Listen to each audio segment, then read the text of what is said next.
Usability reflects the practical quality of a technical artifact. How do we deal with it? The ISO defines usability as the extent to which a product can be used by specified users to achieve specified goals with effectiveness, efficiency and satisfaction in a specified context of use. So usability is all about the user's perspective. But who is the user? That's a deceptive question. We should not overlook people involved in the wider context of use. Let's look at a simple example. This couch to be used in a restaurant or bar. The guests of the bar are the primary user group. They are supposed to actually sit on the couch. But the usability study may also involve the creative interior decorator who wants the couch to fit the overall style and atmosphere of the bar. The moving man requiring the couch to be lightweight or easily disassembled. The cleaning person requiring easy cleanup of the lining.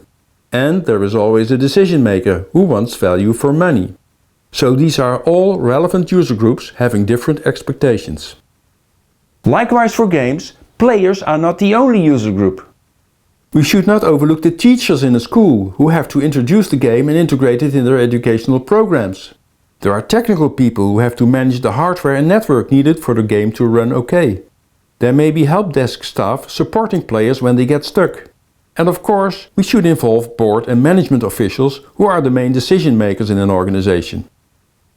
Each target group should be treated differently because of the different tasks and roles that apply. So, usability is not just about the playability of the game, but also includes technical and organizational dimensions. And for each dimension there may be a lot of different things to be examined. But let's restrict ourselves here in this video to the player.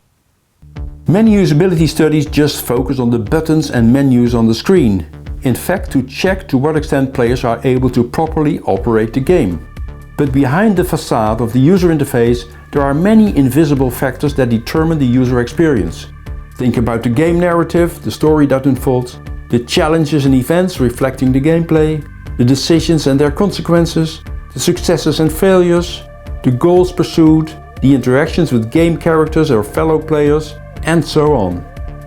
So usability goes beyond the visual elements on the screen and includes all factors that influence our mental state.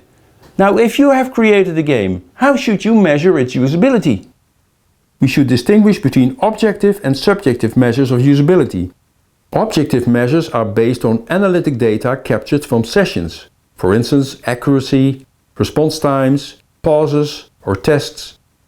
Subjective measures record user opinions, for instance about the experiences during the game, simply by asking in questionnaires, interviews, focus groups or self-reports. Even though questionnaires are notoriously unreliable, they are mostly used for examining user experiences. And there are many usability questionnaires available. They all somehow try to capture usability by asking the users about their experiences. Usability questionnaires address various topics that are separated into subscales and subordinate questions. For instance, satisfaction is further detailed into usefulness, pleasure, trust and comfort, and associated questions. This way, questionnaires may obviously become very long, up to 50 or sometimes even 100 questions. But long questionnaires are not practical at all, not to say that they have low usability. Because who wants to spend an hour to completing a questionnaire? I recommend to use short ones. For instance, the system usability scale, SUS, has only 10 items. The usability metric for user experience, UMUX, has only 4 items. Even so, the UMUX Lite version has only 2. However, small questionnaires lack discriminative power. To be on the safe side, you may want to use the usefulness, satisfaction and ease of use questionnaire. The use, with intermediate size of 30 items. In sum, usability of serious games goes beyond playability and the practical operation of games. Mostly, questionnaires are used to bring about important user opinions. But please be aware that questionnaires are notoriously unreliable. When it's about playability, the most important thing to get confirmed is that players don't get stuck in the process of learning.